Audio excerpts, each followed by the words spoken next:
لوگ سمندر کی اندھیری گہرائیوں میں جا کر ٹائٹینک کی سیر کیوں کرتے ہیں؟ ٹائٹینک جہاز خطرناک حادثے کا شکار ہو کر سمندر کی اندھیری گہرائیوں میں غرق ہونے کے باوجود بھی بہت ہی خوبصورت اور دلکش ہے۔ کئی سال قبل آج سے 1912 میں تباہ ہونے والے ٹائٹینک جہاز کا اندھیرے سمندر میں 3.8 کلومیٹر کی گہرائیوں میں پڑا ملبہ دور حاضر میں بھی لوگوں کی خصوصی توجہ کا مرکز ہے۔ اس جہاز کا ملبہ شمالی بحر اوقیانوس میں نیو فاؤنڈ لینڈ کینیڈا کے ساحل سے تقریباً 600 کلومیٹر دور موجود ہے۔ سمندر میں موجود ٹائٹینک جہاز کا ملبہ 1985 میں نیشنل جیوگرافک کے ایکسپلور رابرٹ بلار اور فرانسیسی سمندر ماہرین جین لوئس مشیل کو ایک مہم کے دوران ملا تھا۔ اس کے بعد آج تک بہت سے محققین اس جہاز کو دیکھنے کے لیے شوق سے سمندر کی گہرائی میں جاتے ہیں اور اس سمندر کی گہرائی تقریباً 12,050 فٹ ہے۔ اوشین گیٹ کے مہم کا حصہ بننے والے ایک شخص نے بتایا کہ سمندر کی گہرائیوں میں جا کر ٹائٹینک دیکھنے کے شوقین لوگوں کو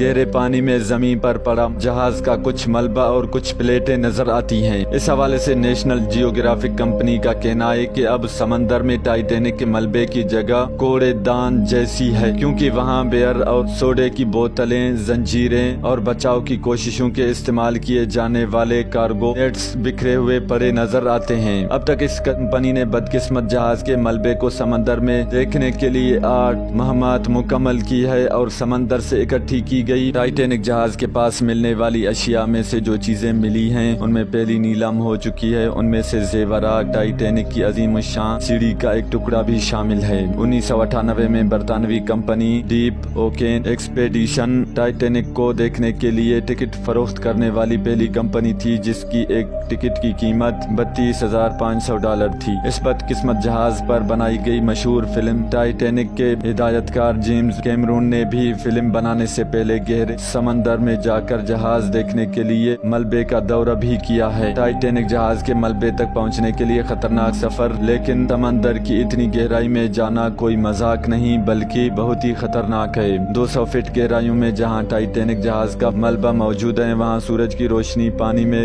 داخل نہیں ہوتی، جس کی وجہ سے وہاں سردی اور اندھیرا ہوتا ہے۔ اتنی گہرائیوں کے دباؤ کسی بھی چیز کو کچل کر رکھ دیتا ہے، اس لیے انسانی غوطہ خور خصوصی سوٹ پہنے اور ہیلیم سے بھرا ہوا مرکب کے ساتھ سطح سے صرف چند سو فٹ کی گہرائیوں تک پہنچ سکتے ہیں۔ ٹائٹن حادثے کا شکار کیوں ہوئی؟ حال ہی میں ایک ٹائٹن نے 4 مسافروں کو ایک پائلٹ کے ساتھ سفر کیا۔ اس 5 مسافروں میں اوشین گیٹ کمپنی کے CEO پائلٹ اسٹاکٹن رش، برطانوی ارب پتی ایکسپلور رمیش ہارڈنگ، فرانسیسی غوطہ خور پاکستانی تاجر شہزادہ داؤد اور ان کا 19 سالہ بیٹا سلیمان داؤد شامل ہیں۔ یہ ٹائٹن اتوار کی صبح کو اپنے معاونی جہاز سے رابطہ منقطع ہو گیا اور جہاز لاپتہ ہو گیا۔ بعد ازاں اس کا انجام بھی ٹائٹینک جہاز جیسا ہوا اور اس میں سوار 5 مسافر ہلاک ہو گئے۔ یہاں اس بات کا ذکر کرنا عام ہے کہ 22 فٹ لمبی ایک ایسا تصور ہے جسے ہم پاکستانی لوگ عموماً جگاڑ کہتے ہیں، اور اسے سمندری ریگولیٹری اتھارٹی نے باقاعدہ منظوری نہیں دی ہے۔